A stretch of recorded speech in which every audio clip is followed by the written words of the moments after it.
Hello student, RD coaching point में आप सभी का स्वागत है। आज के वीडियो लेक्चर में हम बात करेंगे कक्षा 12 के भौतिक विज्ञान के कुछ न्यूमेरिकल्स के बारे में जो लगातार बोर्ड एग्जाम में पूछे जा रहे हैं और इस बार भी आने की पूरी संभावना है, जिसमें हम वैद्युत विभव और वैद्युत धारिता पर आधारित कुछ सवाल हल करेंगे और देखेंगे कि इनका आंसर कैसे फाइंड आउट किया जाता है। एक क्वेश्चन इसमें हम लेते हैं जो कि आपसे कई बार 2 नंबर में पूछा गया है। इसमें कह रहा है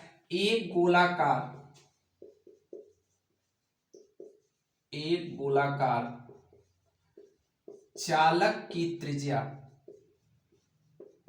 9 सेंटीमीटर है। ठीक है, इसकी धारिता तथा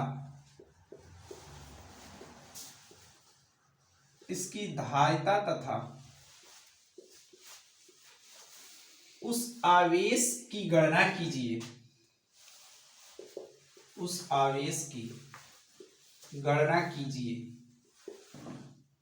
जिससे इसका विभव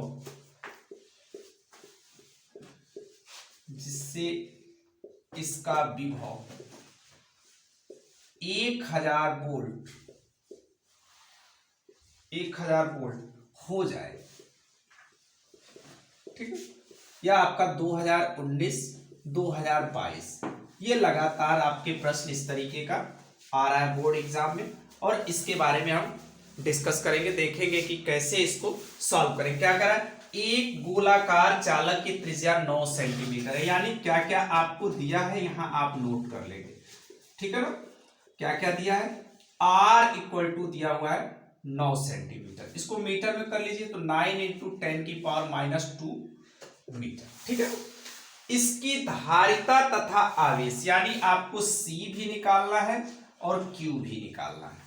ठीक है, भी आपको दिया हुआ है 1000 वोल्ट, यानी जो भी आपको दिया हुआ था वो आपने नोट कर लिया, जो निकालना है वो भी नोट कर लिया। अब देखिए, चूंकि विभव भी बराबर 1/4πε0 इंटू Q/R, ये फार्मूला होता है। इसमें देखिए आपका भी 1000 दिया हुआ है और ये आपका 9 इंटू 10⁹ इसका मान होता है, और Q आपको निकालना है, R आपको दिया हुआ है 9 इंटू 10⁻²। ठीक है, अब देखिए क्या हो जाएगा, इसको यहां से जब आप सॉल्व करेंगे तो ये हो जाएगा, इस 9 से ये 9 आपका कैंसिल हो गया, ऊपर क्या आ गया 1000 बराबर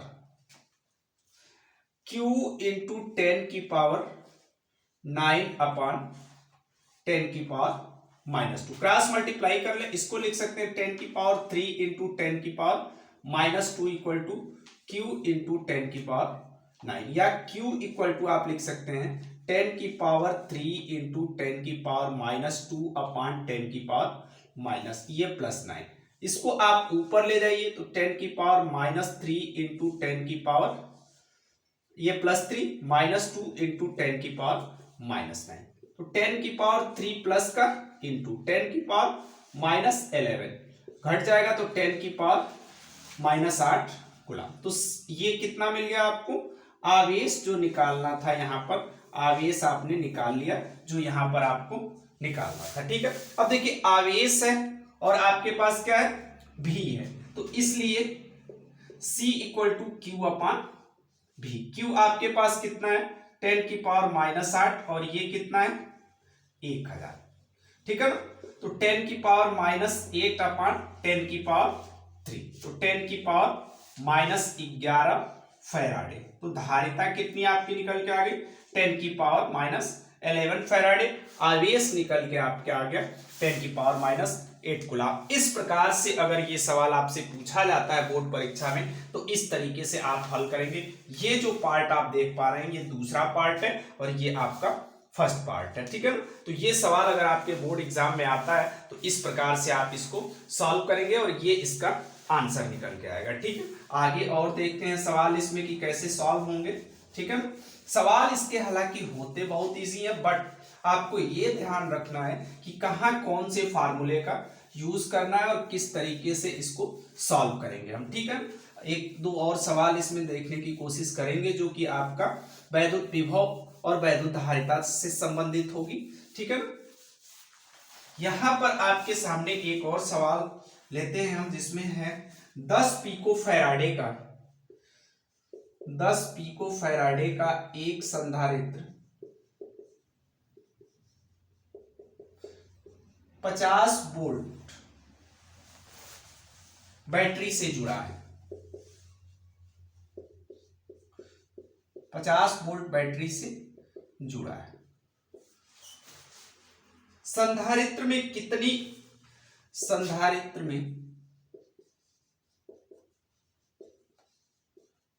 कितनी संचित स्थितिज ऊर्जा होगी? ठीक है ना, कितनी संचित स्थितिज ऊर्जा होगी, इसको हमें कैलकुलेट करना है। ठीक है, तो यहां पर आपको देखिए क्या हुआ है, सी दिया हुआ है कितना, 10 पिको फैराडे। इसको जब फैराडे में करेंगे तो 10 × 10⁻12 फैराडे हो जाएगा। ठीक है, भी आपको दिया हुआ है कितना, 50 वोल्ट। और ये जो क्वेश्चन है अभी लेटेस्ट 2022 में न्यूमेरिकल में पूछा गया था, और इस तरीके से इसको हल करेंगे। बहुत छोटा आसान सवाल है। C = 10 पिको फैराडे दिया हुआ है, फैराडे में हमने कर लिया तो इतना आ गया V। अब आपको U निकालना है। ठीक है, स्थितिज ऊर्जा, चूंकि U = होता है 1/2 CV²। ठीक है, C जहां धारिता और V आपका क्या है, वोल्टेज है। 1/2 C का मान रख लेते हैं 10 × 10⁻12 इंटू V कितना है, 50 का स्क्वायर हो जाएगा। ये 2 से कट गया 5 बार में। ठीक है ना, अब देखिए यहां से जब सॉल्व करेंगे तो ये हो जाएगा आपका 5 × 10⁻12 × 50 का वर्ग करेंगे तो 2500 आ जाएगा। या इसको आप लिख सकते हैं 5 × 10⁻12 इंटू 25 × 10⁻2। ठीक है, 25 25 125 हो जाएगा, और ये हो जाएगा 10⁻−10। या इसको अगर सॉल्व करते हैं आप तो इसको लिख सकते हैं 1.25 × 10⁻2 इंटू 10⁻−10, क्योंकि इन दोनों को आप गुणा करेंगे तो फिर से 125 आ जाएगा, और ये हो जाएगा 1.25 × 10⁻8 जूल। तो कितनी संचित ऊर्जा हो जाएगी, अगर उसकी संधारित्र की धारिता आपको मालूम है और वोल्टेज आपको मालूम है तो कितनी आपको स्थितिज ऊर्जा मिल जाएगी, U = 1.25 × 10⁻8 जूल, और यही इसका आंसर हो जाएगा। ठीक है, ये सवाल आपका 1 नंबर का बोर्ड एग्जाम में अभी लेटेस्ट पूछा गया है, इसी साल के जो बोर्ड एग्जाम हुए थे आपके। ठीक है, अब देखिए इसके बाद देखते हैं आगे सवाल। इसी तरीके के छोटे छोटे सवाल इस चैप्टर से आपके पूछे जाते हैं, बहुत मुश्किल सवाल आपके होते नहीं हैं। ठीक है, इसलिए इसको आपको आसानी से तैयार कर लेना चाहिए, बहुत मुश्किल नहीं आते हैं इन सवालों को सॉल्व करने में एग्जाम में। एक सवाल लेते हैं, अच्छा सवाल है ये। ठीक है ना, 2-3 बार ये पूछा जा चुका है। ठीक है, ये आपके सामने एक डायग्राम ऐसे बना हुआ है, यहाँ पर एक परिपथ है जिसमें ये 3 संधारित्र, इस तरीके से 3 आपके प्रतिरोध लगे हैं, इसके साथ एक यहाँ पर संधारित्र लगा हुआ है। ठीक है, इसमें से आपकी 2 एम्पियर की धारा निकल रही है। धारा की जो दिशा है यहां से जा रही है ये। ठीक है, धारा यहां से आपकी जा रही है। ये जो धारा आप देख पा रहे हैं ये 2 ओम का प्रतिरोध है, ये 3 ओम का प्रतिरोध है, या 5 ओम का प्रतिरोध है। ठीक है, और ये 2 माइक्रोफैराडे है। ठीक है, तो इसमें आपको चित्र में संचित ऊर्जा की मात्रा ज्ञात कीजिए। ठीक है, चित्र में संचित ऊर्जा की मात्रा आपको क्या करना है, ज्ञात करना है। हालांकि कुछ है नहीं इस सवाल में, लेकिन ये सवाल आपका 2 नंबर का पूछा जाता है। ठीक है, इसको सॉल्व करते हैं अगर हम, तो संचित ऊर्जा U = 1/2 CV², इसको समीकरण 1 कह दीजिए। इसी की मदद से हम निकालेंगे। अब देखिए इसमें आपको क्या चाहिए, C चाहिए, तो दिया क्या क्या है, दिया है आपको C = 2 माइक्रोफैराडे। इसको फैराडे में करेंगे तो 10⁻6 फैराडे हो जाएगा। ठीक है, C मिल गया आपको। अब देखिए यहां पर क्या दिया हुआ है, I = कितना दिया हुआ है, 2 एम्पियर, और R आपको निकालना है। तो देखिए 2 ओम, 3 ओम और 5 ओम, ये तीनों श्रेणी क्रम में है, तीनों जुड़ जाएगा।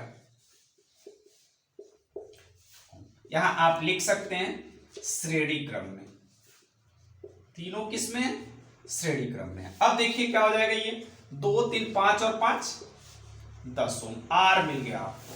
ये आर और आई की मदद से आप आसानी से क्या कैलकुलेट कर सकते हैं, V equal to I R, I 2 है, आर आप निकाल चुके हैं, कितना हो जाएगा 20 वोल्ट। अब समीकरण 1 से देखिए क्या हो जाएगा, U इक्वल टू 1/2 और आप C का मान रख दीजिए, C कितना है 2 × 10 की घात -6 इंटू भी आप निकाल चुके हैं कितना 20, ठीक है ना। तो इस कितना हो जाएगा 5 3 8 और 2 10, ये ठीक है, ये आपका 2 मिल गया। अब देखिए यहां पर क्या क्या करना है आपको, 20 इंटू 20, भी का स्क्वायर है तो भी कितना आपको मिल गया 20, तो 2 से ये 2 कट गया, कितना बचा 10 की घात -4 इंटू ये 20 में 20 का गुणा करेंगे तो 400, या 10 की घात -6 इंटू 4 × 10 की घात -2, तो 4 इंटू ये प्लस का 2 होगा तो 4 इंटू 10 की पावर -4, तो इतना जूल इसका आंसर निकल के आएगा। इस परिपथ में जो संचित ऊर्जा होगी उसका मान कितना होगा 4 इंटू 10 की पावर -4 जूल। और इस आसानी के साथ इसको आप आसानी में देख सकते हैं। पहले इसी फार्मूले में आप देखिए कि क्या क्या आपको निकालना है, ठीक है ना। अब क्या क्या दिया है, जो नहीं दिया है उसको हम कैसे निकालेंगे, ठीक है ना। तो ये चीज है इसको सॉल्व करने का, ठीक है। और सवाल देखते हैं इस तरीके के कि कैसे इसको सॉल्व किया जाएगा। एक और अच्छा सा सवाल इसमें है जिसमें आपको न्यूमेरिकल वैल्यू तो नहीं दिया है लेकिन इसका आंसर आपको निकालना है। देखिए कैसे निकल के आता है वो। एक न्यूमेरिकल और देखते हैं, इसमें अच्छा न्यूमेरिकल है ये भी, ठीक है।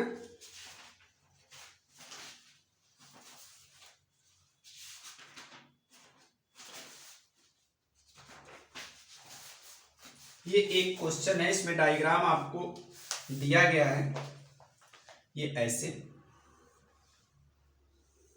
2 संधारित्र हैं और इनको हमने किसमें जोड़ा हुआ है, समांतर क्रम में जोड़ा हुआ है। इनके बीच की दूरी d है, इसका परावैद्युतांक k1, इसका परावैद्युतांक k2 है। यहां से यहां तक का जो आपको डिस्टेंस दिया हुआ है वह a/3 है और यहां से यहां तक का जो डिस्टेंस है यह आपको दिया हुआ है वो है 2a/3, ठीक है। ये दिया हुआ है। इधर आपके सभी पॉजिटिव हैं चार्ज और इधर सभी आपके निगेटिव चार्ज है। तो इसमें कह रहा है कि संधारित्र की धारिता ज्ञात कीजिए, ठीक है ना। संधारित्र की धारिता ज्ञात कीजिए। संधारित्र की धारिता ज्ञात करने के लिए आपको पता होगा कि इसके लिए अगर हम इसके लिए निकालें तो C1 इक्वल टू होता है epsilon not K1 into A/3 अपान कितना हो जाता है D, यानी D क्या है, इसकी दोनों प्लेटों के बीच की दूरी होती है और ये आपका ये चीज निकल गया। इसी चीज को हम लिखते हैं एप्सिलॉन नॉट K1 A/3D, यह हो जाएगा C1। इसी प्रकार से आप क्या कर सकते हैं, C2 निकाल सकते हैं। इसी प्रकार C2 इक्वल टू हो जाएगा epsilon not K2 into 2A/3/D। इसको सॉल्व कर लोगे तो एप्सिलॉन नॉट K2 2 यहां आ जाएगा A/3D और ये आपका क्या हो जाएगा C2। चूंकि C1 तथा C2 समांतर क्रम में जुड़े हैं, समांतर क्रम में हैं, अतः C इक्वल टू कितना हो जाएगा C1 plus C2। C1 plus C2 आपका हो जाएगा। तो C1 की वैल्यू देखिए आपके पास कितनी है, epsilon not K1 A/3D plus और कितना है C2 है 2 एप्सिलॉन नॉट K2 A/3D। यहां से अगर हम कॉमन ले लें एप्सिलॉन नॉट A/3D तो ये आ जाएगा K1 प्लस 2K2 और इसकी तुल्य धारिता यही निकल के आती है। ये सवाल कई बार आपसे परीक्षा में पूछा गया है और नहीं कर पाने की कोई संभावना इसमें आपकी मेरे समझ से तो नहीं आती है। अगर ऐसा होता है तो आप अगर नहीं हो पाता है इसको तो आप क्या करें, इसमें इस तरीके की चीज आप सॉल्व करने की प्रैक्टिस करने की कोशिश करिए। आपके पास अभी बहुत समय है, आप आसानी से इस तरह के सवालों को कर सकते हैं और आसानी से इस तरह के सवाल करके आप क्या कर सकते हैं, अच्छे से नंबर गेन कर सकते हैं। तो ये सवाल आपका 2 नंबर का ये भी सवाल पूछा गया था कि अगर इस तरह का डायग्राम अगर आपके पास है तो इस डायग्राम की मदद से आप कैसे क्वेश्चन को सॉल्व करेंगे। ठीक है ना, अगर आप ऐसा कर पाते हैं तो ये आपका 2 नंबर आसानी से आपको मिल जाते हैं और बहुत सावधानी के साथ इसमें आपको करने की जरूरत है, बहुत मुश्किल भी नहीं है ये, और आसानी से आप इसको क्या करते हैं, सॉल्व कर पाते हैं। ठीक है ना, आगे देखते हैं इसमें और क्या आपको करने लायक है। जो सवाल पूछे जाते हैं और बोर्ड एग्जाम में हम उसकी बात करते हैं। उसके लिए आपको देखिए एक क्वेश्चन और दिया हुआ है, इसमें आसान सा क्वेश्चन है।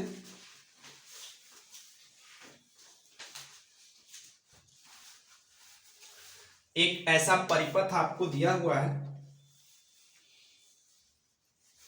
ये आपका यहां पर, और इसके बीच ये 2 और आपके संधारित्र लगे हुए हैं।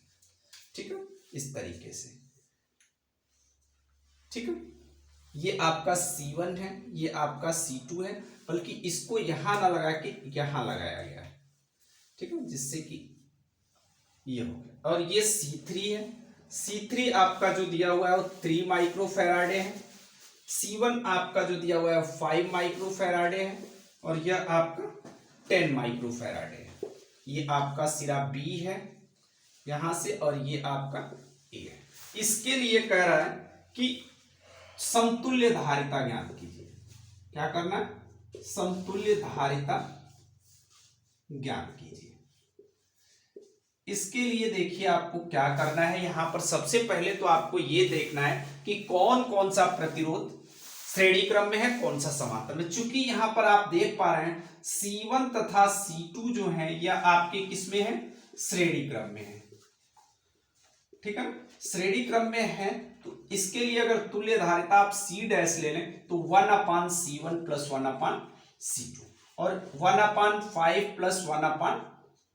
एलसीएम ले लीजिए, 50 हो जाएगा। यहां कितना हो जाएगा, 5 10 में 50, और यहां कितना हो जाएगा 11, तो 11/50 हो जाएगा। अब देखिए क्या हो जाएगा, या इतना बड़ा आपको एलसीएम भी लेने की जरूरत नहीं है, और छोटा कर दे रहे हैं इसको। ठीक है ना, इतने बड़े एलसीएम की जरूरत ही नहीं है। आप यहां से 10 एलसीएम ले लीजिए, तो यहां आ जाएगा 2 + 1, ये हो जाएगा 3/10। अब C डैश अगर निकालते हैं तो ये 10/3, यानी C डैश इक्वल टू आ जाएगा 3.33 माइक्रोफैराड। ठीक है ना, अब इन दोनों को हटा के आप क्या कर सकते हैं, इसकी जगह पे C डैश रख सकते हैं। अब क्या है, C डैश तथा C3 समांतर क्रम में है। ठीक है, ये दोनों जब समांतर क्रम है तो इसलिए C इक्वल टू हो जाएगा C dash + C3। C dash आपके पास कितना है, C डैश 3.33 + 3, तो ये हो जाएगा 6.33, यानी कितना आ गया आपके पास तुल्य प्रतिरोधी तुल्य धारिता इसका 6.33 जो निकल के आ रहा है माइक्रोफैराडे, ये इसका आंसर निकल के आएगा। इस प्रकार से आप इसको सॉल्व करके 2 नंबर आप एग्जाम में ले सकते हैं। ठीक है, इस तरीके के सवाल आपके इस चैप्टर से पूछे जाते हैं। Thank you.